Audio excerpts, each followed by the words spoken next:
Olá, vamos então ao jejum intermitente. Muitas pessoas ficam assustadas só de ouvir a palavra jejum. Eu sei que eu fiquei. Como eu nunca na vida tinha conseguido ficar uma manhã sem pequeno almoço, sem me sentir mal disposta ou com a sensação que ia desmaiar, achei que o jejum não era para mim. Mas como eu sou naturalmente curiosa, decidi investigar a fundo e ainda bem que eu fiz. Porque o jejum intermitente é a melhor técnica que eu conheço para alterar o metabolismo e acelerar o emagrecimento. Apesar da resistência natural que a sociedade consumista nos inculcou nas últimas décadas, o jejum sempre foi praticado sem nenhum problema para a saúde. Aliás, ainda existem muitas pessoas em países mais pobres que tomam apenas uma refeição por dia e trabalham tanto ou mais que os outros. E eu não estou a falar de pessoas desnutridas, mas de pessoas saudáveis, sem problemas de obesidade, cujo corpo se adaptou a apenas tomarem uma refeição por dia. Além disso, todos praticamos o jejum, todos os dias, nem que seja enquanto dormimos.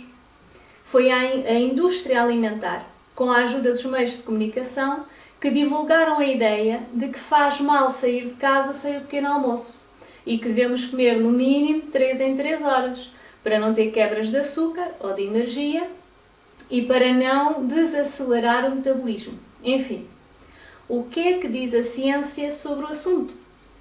Foi feito um estudo com 16 homens e mulheres que fizeram o jejum intermitente por 22 dias seguidos e qual foi o resultado? Os seus níveis de insulina no sangue caíram drasticamente. Os níveis de glicose ou de açúcar mantiveram-se praticamente estáveis, portanto não houve quebras de energia e a queima de gordura do corpo aumentou significativamente. Exatamente o contrário do que sempre nos disseram. Outro estudo, feito com 8 jovens saudáveis, que durante 15 dias fizeram um jejum de 20 horas a cada 2 dias. Mostrou que a sua sensibilidade à insulina foi aumentando ao longo do tempo e no final dos 15 dias tinham muito menos resistência à insulina do que no começo, o que é extremamente favorável ao emagrecimento, como nós já vimos. Ainda outro estudo foi feito com 11 jovens que fizeram um jejum prolongado de 4 dias e mostrou que os níveis de insulina deles caíram significativamente e que a queima de gordura triplicou ao longo dos 4 dias, apenas 4 dias. Então, o que é que mostra a ciência? Que a prática do jejum realmente faz os níveis de insulina no corpo caírem e a queima de gordura aumentar. E é exatamente isso que nós queremos, não é? Mais um estudo feito com 107 obesos, comparando os efeitos da insulina entre restringir calorias todos os dias, como numa dieta tradicional, ou fazer jejum intermitente 2 vezes por semana, sendo o número de calorias total igual nos dois grupos.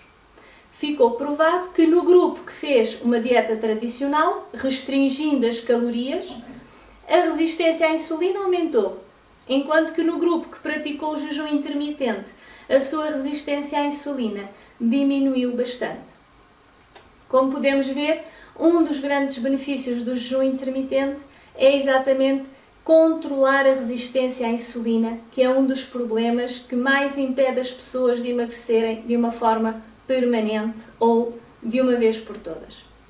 Outro estudo feito com diabéticos tipo 2 mediu a resposta à insulina comparando uma dieta normal de restrição calórica diária com um dia de jejum e 5 dias de jejum. O que é que se verificou? Quanto mais longo era o jejum, menor a resistência à insulina, principalmente quando comparado com a dieta normal de restrição calórica. A verdade é que nunca na história se comeu com tanta frequência e também nunca houve tanta obesidade nem tantas doenças. E isto tem de provar alguma coisa, não é? E tem lógica, porque de cada vez que nos alimentamos, estamos a estimular a insulina no sangue, colocando o corpo em modo de armazenamento. Logo, quanto menos vezes comemos, menos insulina é estimulada no sangue. E o organismo vai ter de ir buscar à gordura acumulada a energia para funcionar. De facto, além de diminuir a resistência à insulina, o jejum intermitente tem vários benefícios. O jejum intermitente, por exemplo, contribui para a queima de gordura e não de músculo, para acelerar o emagrecimento, para a sensação de bem-estar e saciedade, dá mais energia e aumenta o metabolismo basal, controla estavelmente a glicose no sangue e, por isso, cura o diabetes tipo 2. Aliás, o jejum sempre foi defendido ao longo da história como fazendo bem à saúde. O pai da medicina moderna, Hipócrates, disse, ainda mesmo antes de Cristo, que a nossa alimentação deveria ser o nosso remédio. Porém, comer quando se está doente é alimentar a doença. Também no século XIV, o fundador da toxicologia, Philippe Paracelsus, disse que o jejum é o melhor de todos os remédios. Então, por que é que isso mudou? Porque vivemos num mundo dominado por interesses económicos, de grandes empresas, influências políticas e uma prática que defende a ideia de comer menos vezes não está de acordo com os objetivos de crescimento económico da indústria alimentar. Portanto, se comemos menos vezes, compramos menos. No entanto, recentemente o Dr. George Cheyne, professor da Escola de Medicina de Harvard, nos Estados Unidos, defendeu o jejum intermitente e descreveu os 5 estágios do funcionamento do jejum.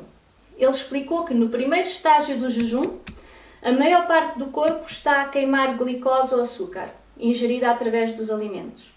No segundo estágio, que vai entre 12 a 16 horas de jejum, a glicose armazenada no corpo é usada para dar energia à maioria dos tecidos, mas os músculos, fígado e células adiposas já começam a queimar a gordura como fonte de energia. No terceiro estágio, entre as 16 e as 36 horas de jejum, a queima de gordura aumenta significativamente e a queima de glicose diminui na mesma proporção. No quarto estágio, entre 36 a 48 horas de jejum, acabou o estoque de glicose e, portanto, são só os rins e o fígado que ainda fornecem glicose para o cérebro, para os glóbulos vermelhos e para a medula, mas todo o resto do organismo já funciona só à base da gordura corporal acumulada. E no último estágio, até o cérebro já funciona praticamente só com queima de gordura acumulada. Em resumo, com a prática do jejum, o teu corpo aos poucos deixa de ser uma máquina de queimar glicose para ser uma máquina de queimar gordura. E em vez de queimar músculos, como na maioria das dietas, o peso perdido vem somente dos pneuzinhos a mais. Perfeito, não é? Foi feito também um estudo que acompanhou 6 adultos durante um jejum prolongado de 5 dias e o que se observou foi que a secreção da hormona do crescimento aumentou significativamente ao longo do jejum. E o interessante é que essa hormona de crescimento está relacionada com a preservação da massa muscular e também com o aumento da queima de gordura. Melhor ainda, como vimos, o metabolismo basal, ou seja, o metabolismo das gorduras, em vez de ficar mais lento porque comemos menos vezes, como defende a maioria, fica mais rápido. E quanto menos vezes comemos, mais rápido fica. Portanto, o corpo ele lança a adrenalina para acelerar o metabolismo para que nós tenhamos energia para ir procurar alimento. Tudo isto faz parte do mecanismo de sobrevivência do nosso organismo, como falámos no primeiro vídeo. É por causa desta adrenalina lançada no organismo durante o jejum que se tem observado nestes estudos que os participantes do jejum têm um grande sentimento de bem-estar e uma grande tolerância à fome. E no fim do jejum não devoram a comida porque a fome diminui consideravelmente. Aliás, as evidências científicas mostram que o corpo mantém os níveis de glicose sob controle até mesmo em casos de jejum extremo. Como o de um jovem de 27 anos, ele bateu o recorde mundial de jejum em 1973, ficando sem comer 382 dias. Ele estava com 206 kg quando começou e quando acabou tinha 81 kg. E durante o seu jejum o que se observou foi que a glicose e a energia mantiveram-se sempre dentro dos limites normais, mas a insulina diminuiu significativamente. Assim como num estudo com um grupo de pessoas que fez jejum dia sim, dia não, por 22 dias seguidos, e o que se observou foi que os níveis de glicose e de energia mantiveram-se estáveis e os níveis de insulina caíram significativamente, como era de desejar. Então, agora que já viste os benefícios, como podes fazer também o jejum? Bem, há vários tipos de jejum que podes fazer. Não é preciso fazer muitos dias seguidos. O jejum mais praticado é o jejum de 12 horas. mas não é de todo o mais eficaz, porque não dá tempo suficiente para controlar a resistência à insulina. Neste jejum, por exemplo, jantas até às 8 da noite e só voltas a comer às 8 da manhã, sem fazer ceia ou lanchinhos antes de dormir, claro. Ou então fazes jejum entre as 9 da noite e as 9 da manhã, ou entre as 10 da noite e as 10 da manhã, e assim por diante. Depois temos um jejum que já é mais eficaz, é o jejum de 16 horas. Este já tem um bom impacto na redução da resistência à insulina. Como vimos nos vários estágios do jejum, é a partir das 16 horas que a queima de gordura aumenta significativamente e a queima de glicose ou açúcar diminui na mesma proporção. Este método é, aliás, usado por fisioculturistas para aumentar o crescimento muscular e para evitar a acumulação de gordura. Para fazer este tipo de jejum, basta saltar o pequeno almoço. Na prática é isso, que é o que nós vamos usar mais nestes primeiros 30 dias de reeducação do metabolismo. Ou seja, jantas até às 8 da noite e voltas a comer ao meio-dia. É fácil. Ou então fazes jejum entre as 9 da noite e a 1 da tarde. Ou das 10 da noite às 2 da tarde, 11 da noite, 3 da tarde. O importante é ficar 16 horas sem comer. Temos também o jejum de 18 horas, sugerido por alguns profissionais de nutrição, como Dave Asarey, criador do bulletproofexec.com. Por exemplo, jantas até às 7 da tarde e depois só voltas a comer à 1 da tarde do dia seguinte. Ou então fazes jejum entre as 3 da tarde e as 9 da manhã, há pessoas que gostam de saltar o jantar, ou entre as 10 da noite e as 4 da tarde, saltando o pequeno almoço e o almoço. Outro jejum que eu pessoalmente faço muitas vezes é o jejum de 20 horas, conhecido como o jejum do guerreiro. É a imitação do jejum praticado pelos gladiadores antigos. Janta-se até às 9 da noite e no dia seguinte no trabalho não como, não tomo o pequeno almoço, não almoço, quando chego a casa por volta das 5 da tarde. Aí lancho, enquanto preparo o jantar, e depois janto novamente até às 9 da noite. É super prático, porque não perco tempo a preparar almoço para levar para o trabalho no dia seguinte. Também é económico, porque não preciso gastar dinheiro com comida. Mas tem outros tipos de jejum. Ou mesmo neste jejum. Por exemplo, podes jantar até às 10 da noite e comer no dia a seguir às 6 da tarde, ou até às 11 da noite e comes às 7 da tarde, ou, por exemplo, do meio-dia às 8 da manhã, assim por diante. Depois, claro, o mais eficiente jejum de 24 horas. Ele é recomendado pelo autor do livro Eat, Stop, Eat, que quer dizer come, para, come. Neste caso, só se janta. Ou seja, jantamos até às 8 da noite, no dia seguinte só voltamos a comer às 8 da noite. 24 horas. Outros exemplos que podes fazer é, por exemplo, do meio-dia ao meio-dia, das 7 da noite às 7 da noite do dia seguinte e assim por diante. No fundo, não existem modelos rígidos de jejum, mas visto que o nosso objetivo é controlar os níveis de insulina e da resistência à insulina, o que eu aconselho neste caso são os jejuns de 16, de 18 ou de 20 horas.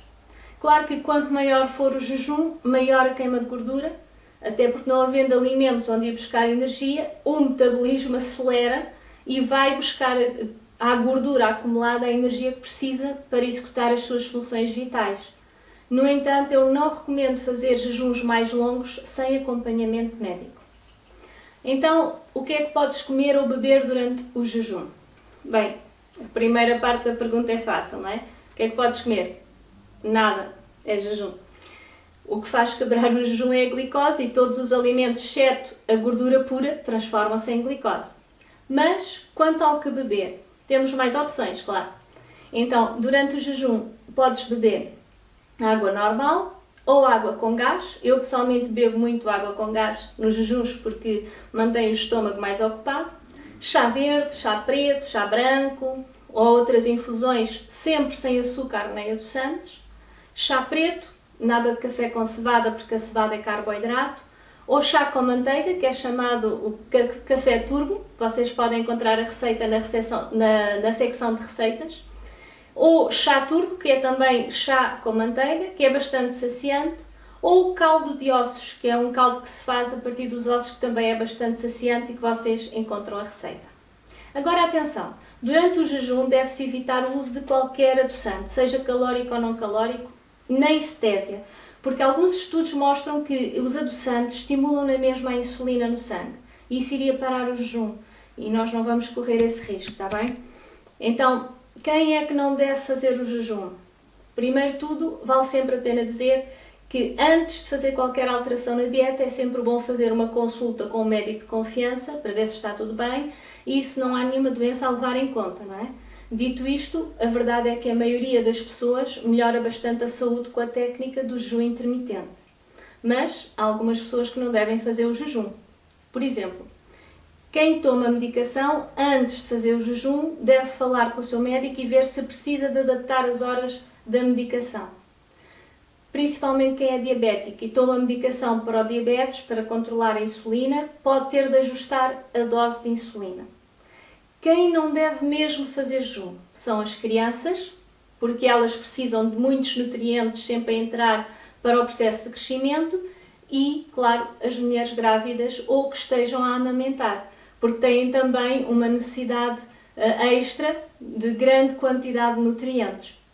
Portanto, jejuns de mais de 12 horas para mulheres grávidas não são de todo recomendados. Lembra-te que a tua saúde é só tua, portanto, tens de a proteger bem. Antes de fazer qualquer alteração, conversas com o teu médico, principalmente se te incluís num destes casos. Agora que já vimos como funciona o jejum intermitente e que já sabes quando comer e o que podes beber, vou só dar-te um cheirinho dos outros benefícios do jejum intermitente. Alguns dos benefícios estudados são a longevidade.